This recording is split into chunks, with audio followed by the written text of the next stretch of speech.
Hello, bonjour à toutes et à tous. Je suis très contente de vous retrouver aujourd'hui pour cette nouvelle vidéo autour des blessures. Alors, c'est vrai qu'il y a beaucoup de gens qui connaissent le livre de Lise Bourbeau, Les 5 blessures qui empêchent d'être soi-même, sachant que ces blessures ont été étudiées bien avant elle, hein.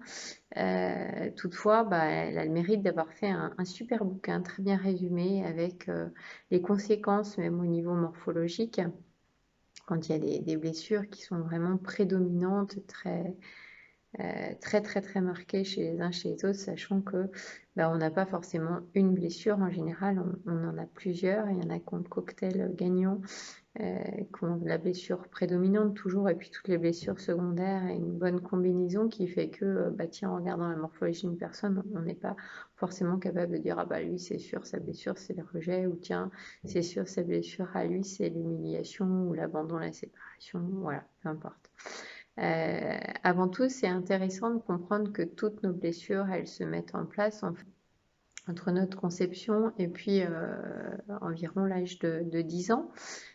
Ces blessures, donc elles s'activent quel que soit l'environnement dans lequel on est grandi, hein, que ce soit un environnement très réconfortant, sécurisant ou beaucoup plus compliqué.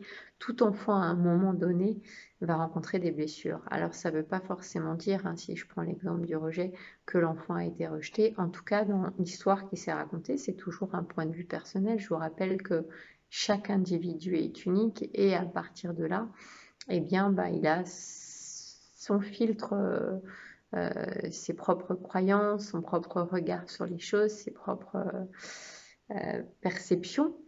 Et à partir de là, un enfant a très bien pu se sentir rejeté à un moment donné dans son histoire par rapport à ses frères et sœurs, par exemple, alors qu'ils n'étaient pas du tout. Et sa perfection va faire qu'il va enregistrer cette blessure. Et tant qu'il ne va pas se laisser traverser émotionnellement par une émotion de même fréquence, il va revivre en permanence des blessures, des situations qui vont générer cette même blessure en termes de fréquence énergétique. Donc, on est évidemment tous blessés à différents niveaux, hein, je dirais, et ça dépend de la nature et du caractère de l'enfant. Il y a des enfants qui sont plus sensibles que d'autres, évidemment. Et cette blessure, elle a pu être générée aussi bien avec nos parents, que notre fratrie, que nos grands-parents, que même des figures d'attachement ou une maîtresse d'école, hein, qui a posé sur nous une étiquette en projection à elle-même, hein. On est capable de voir chez les autres que des reflets de soi-même, je le répète. Voilà. Ces blessures, elles vont conditionner ce que certains psychologues vont appeler par exemple le faux self. Et c'est vraiment toute cette partie de construction de la personnalité qui va être basée sur des mécanismes de défense. Et ces mécanismes de défense nous coupent de notre soi, notre être profond, notre âme, notre essence, je dirais.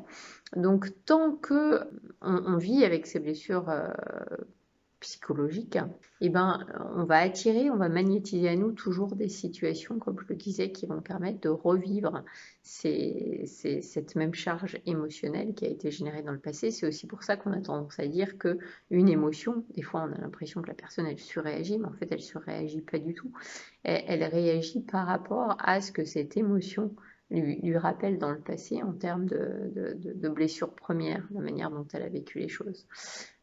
Voilà, donc en fait, si on peut parler de guérison, la guérison, elle opère quand on commence déjà à être capable d'identifier nos blessures, en fonction de leur origine, donc à la base, hein, quand est-ce qu'on a encodé cette blessure-là, et puis de la fausse croyance qu'on a mis en place par rapport à cette construction de l'identité avec tous nos masques, hein, ce faux self, et puis qu'on prend conscience de l'émotion qu'on a associée à ça, et évidemment de l'aspect positif qu'on passe à toi. Dans les 5 blessures qu'on peut d'être soi-même, même si aujourd'hui on voit de nouvelles blessures apparaître, il y a le rejet, l'abandon, la séparation, l'humiliation, la trahison, l'injustice. Aujourd'hui, on voit de nouvelles blessures, je l'ai dit, il y a la blessure de l'enfant roi, hein, l'enfant à qui on va mettre zéro limite, hein, et qui va vivre plus tard je suis en train de chercher le mot, dans la nostalgie en fait de cette période d'enfance où tout lui était dû. Alors en général, l'origine selon les blessures, elles sont pas datées.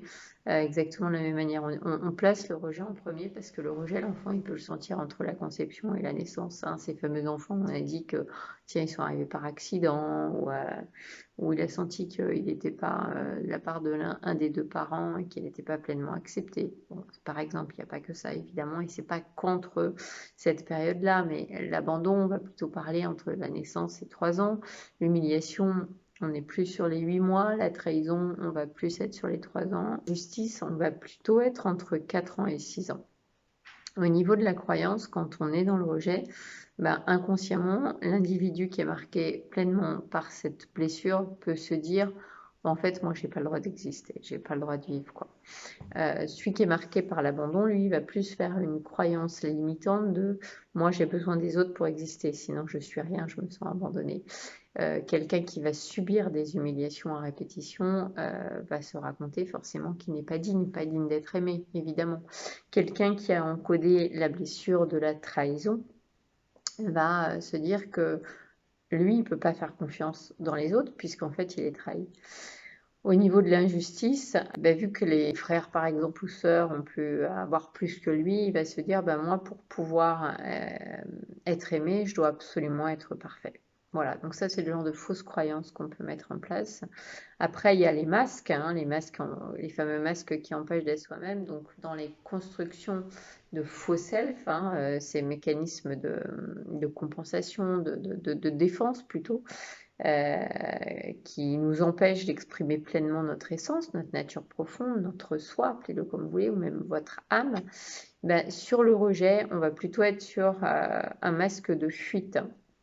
Sur les personnes qui souffrent d'abandon, de séparation, on va être sur des dépendances affectives. J'ai absolument besoin de l'autre, sans l'autre je suis rien, je me sens seule, je supporte pas la solitude. Sur des blessures d'humiliation, là on peut être dans du masochisme, à aimer que l'autre nous maltraite, et trouver une forme de compensation du coup. Sur de la trahison, on va être sur un masque contrôlant. Et sur l'injustice, on va être sur quelque chose de très rigide. Alors en termes d'émotion, je dirais que l'émotion prédominante, alors je l'avais déjà montré, je réafficherai dans ma vidéo, derrière chaque émotion se cachent des besoins qui sont non comblés. Voilà, donc je vous montre ce petit schéma-là. Je ne sais pas si ça suffit. Derrière la colère, j'ai besoin de reconnaissance, de respect, d'écoute, de considération. Derrière la joie, j'ai envie de le partager, c'est l'émotion la plus haute en termes de fréquence énergétique. Sur la tristesse, j'ai besoin d'écoute, j'ai besoin de réconfort. Je vous rappelle qu'en termes de message, derrière la tristesse, c'est souvent un deuil à faire, un vide qu'on ressent au contact de l'absence de l'autre, d'une situation, d'une perte. Ça peut être affectif, c'est pas forcément un deuil réel. Un deuil réel, je m'entends, la disparition d'un être plutôt. Voilà, donc au même titre que derrière des émotions, il y a des besoins qui sont non cachés, il y a derrière chaque blessure une émotion qui est prédominante. Comme je disais, si on reprend la première blessure qui est celle du rejet, l'émotion prédominante, ça va être la peur. Derrière l'abandon, l'émotion prédominante, c'est la détresse. Derrière l'humiliation, ce qui peut paraître assez logique, je suis humiliée, donc j'ai honte. Derrière la trahison, vu que là, on m'a mis un couteau dans le dos, je suis en colère. Derrière l'injustice, l'émotion prédominante, c'est une forme d'indifférence. Je vais montrer le masque que je suis indifférent à cette injustice-là, pour pouvoir montrer que je gère en fait cette blessure, alors que je ne la gère pas du tout, évidemment. Comme il y a toujours une polarité, je vous rappelle qu'on est des êtres polarisés, on vit sur une terre qui est polarisée, tout est polarisé, toutes les informations, les choses, les événements, etc., tout est polarisé. Dans la polarité de tout ça, au niveau du rejet, sur le côté positif, il y a l'aspect positif qui va se mettre en place. Derrière l'abandon, on va plutôt être sur une notion d'engagement. Derrière l'humiliation, on va développer une forme d'empathie du coup vis-à-vis des autres. Derrière la blessure de trahison, développer la bienveillance. Et puis derrière l'injustice, au contraire, je vous l'ai dit tout à l'heure, il faut que tout soit parfait, donc je vais développer l'aspect du perfectionnisme dans ce que je fais, dans les choses, etc.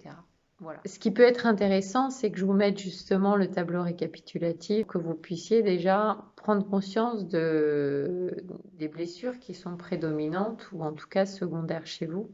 Très souvent, l'injustice, on la retrouve pas et c'est justement quand on se retrouve pas du tout dans aucune des blessures qu'on est marqué par la blessure de l'injustice. L'idée, c'est quoi? C'est de comprendre que on n'est jamais qu'une blessure, hein, d'accord? Et comme on correspond pas forcément à tout, on se retrouve pas dans tous les aspects positifs, on se retrouve pas marqué par toutes les émotions, on se retrouve pas. En fait, on est souvent une conjugaison, un mélange un petit peu de toutes ces blessures. Et on s'en rend compte parce que dans la vie, l'univers est tellement bien fait qu'en fait, ce que j'appelle l'intelligence divine, elle va magnétiser à nous des événements, des situations pour nous permettre en fait de libérer la charge émotionnelle qui n'a pas été libérée quand on était enfant parce qu'on n'a pas pu mettre de mots, parce qu'on n'était pas équipé, câblé pour, etc. Donc l'idée c'est quoi?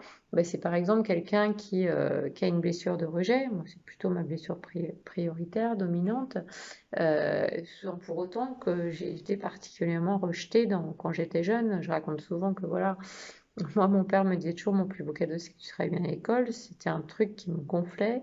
Dans les accords un petit peu inconscients, j'ai pu mettre en place avec ma sœur aînée, c'était elle qui ramenait les bonnes notes. Moi, je me ralliais au père d'une autre manière, avec la spiritualité, etc. Et ce qu'on pouvait partager à ce niveau-là. Et ben du coup, forcément, dans ma légende, vu que quand je ramenais pas des bonnes notes à mon père, je me sentais rejetée. Vu qu'il me disait mon plus beau cadeau, c'est que tu travailles bien à l'école. Si je ramenais pas des bonnes notes à l'école, mon cerveau, c'était je ramène pas, donc je peux pas lui faire plaisir, donc je lui fais pas de cadeau. Donc du coup, je suis pas aimée, donc je suis rejetée. Bon, c'est des raccourcis qu'on se fait en fait au niveau inconscient, je l'ai dit. En plus, les blessures, elles sont très inconscientes et néanmoins, dans la réalité, j'ai jamais été rejetée. Donc, qu'est-ce qui se passe quand il y a une charge émotionnelle en suspens, hein, je l'ai déjà dit dans non pas nos émotions, nos alliés, mais la deuxième vidéo que j'ai faite sur les émotions, je me souviens plus comment je l'ai intitulée.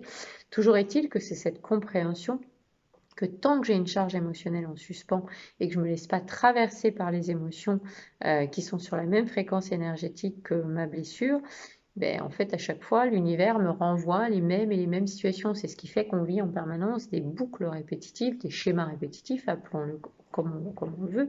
L'idée, c'est de comprendre que ce sont des événements qui se ressemblent.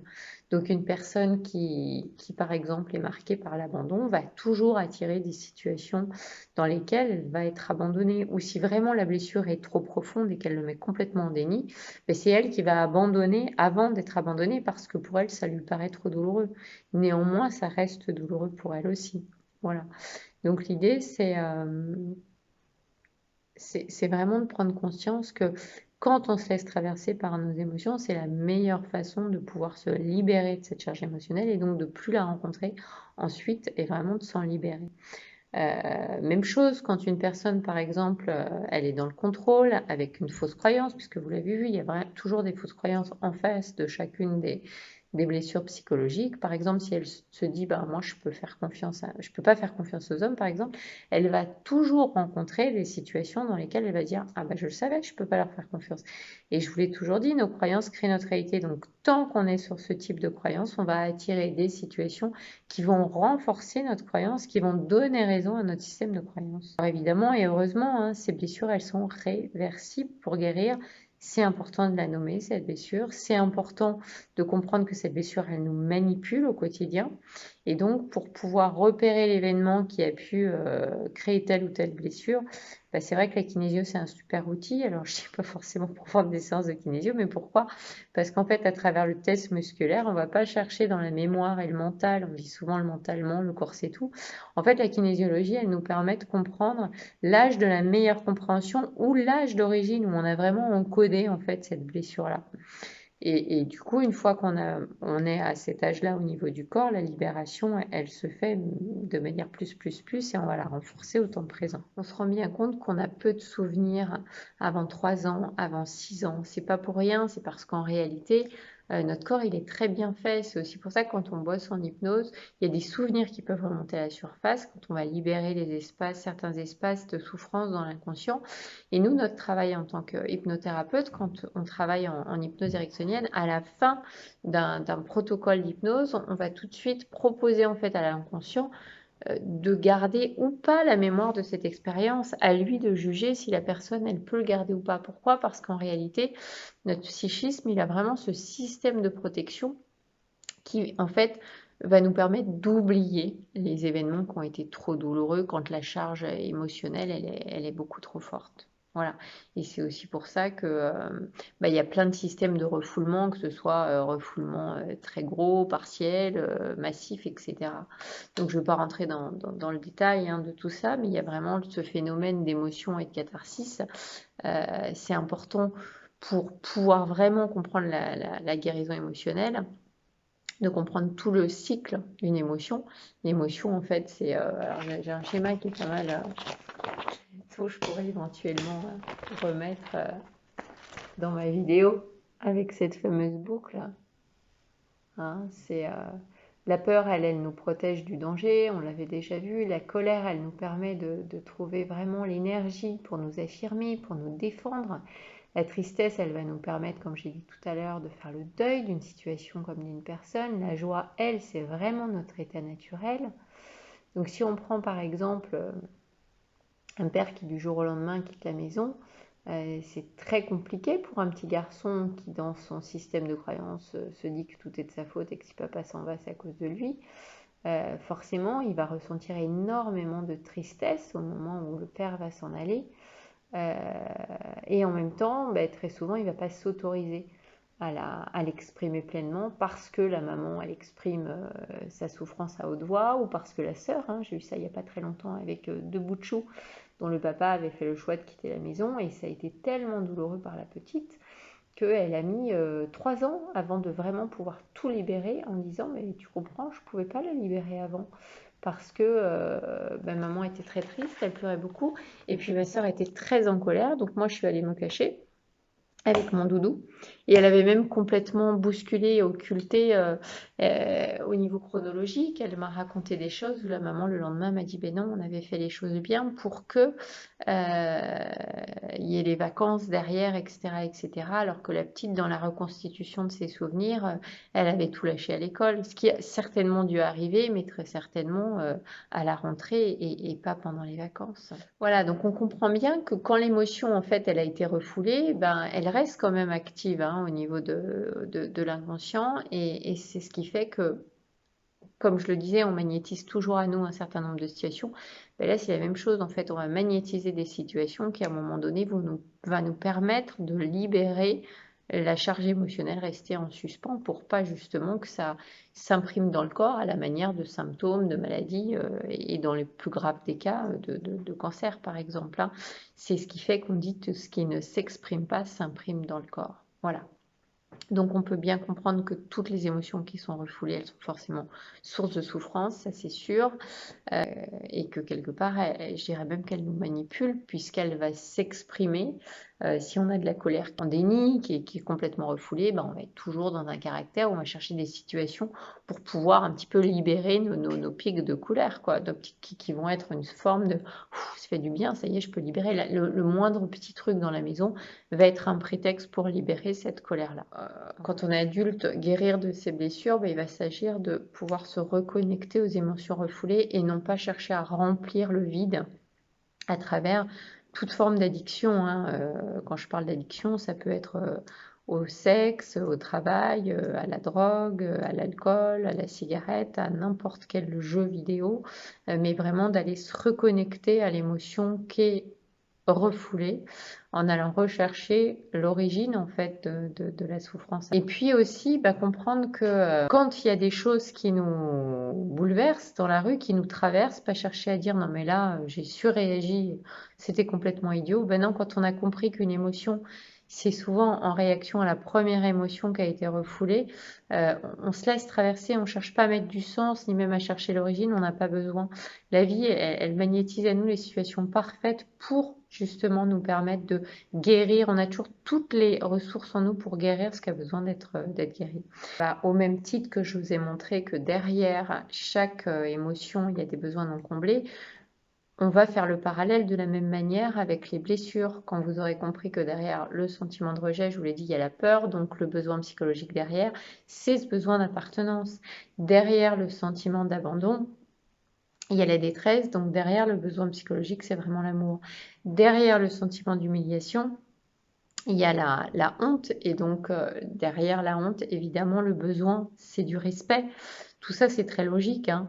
Derrière le sentiment de trahison, on l'a vu, c'est la colère. Donc, face à la trahison, qu'est-ce que j'ai besoin qui n'est pas comblé? Pas de la confiance. Et puis, dans l'injustice, il y a l'émotion de l'indifférence. À votre avis, on a besoin de quoi? De reconnaissance. Voilà, donc notre travail en thérapie, enfin en cabinet en tout cas, c'est de découvrir ce besoin qui a en général été mis en déni, ignoré, puisqu'en fait on a tellement mis de masques, qu'on a tellement ignoré tout ça, qu'on très souvent on est étonné de dire ah oui, non, j'avais pas conscience que j'avais besoin de ça et que c'était pas comblé en fait dans ma vie. Voilà. Et puis je le dis souvent, mais être pleinement en vie, c'est répondre à ses envies. Là, c'est la même chose en fait. Le manque, c'est vraiment le moteur du désir. On a envie toujours de ce qui nous manque. Et du coup, là, quand on a pris conscience des besoins qui n'étaient pas comblés, il devient possible de faire vraiment des choix qui correspondent à chacun des individus. Voilà. En espérant que cette vidéo vous ait plu, je vous souhaite une très très bonne fin de journée. À bientôt.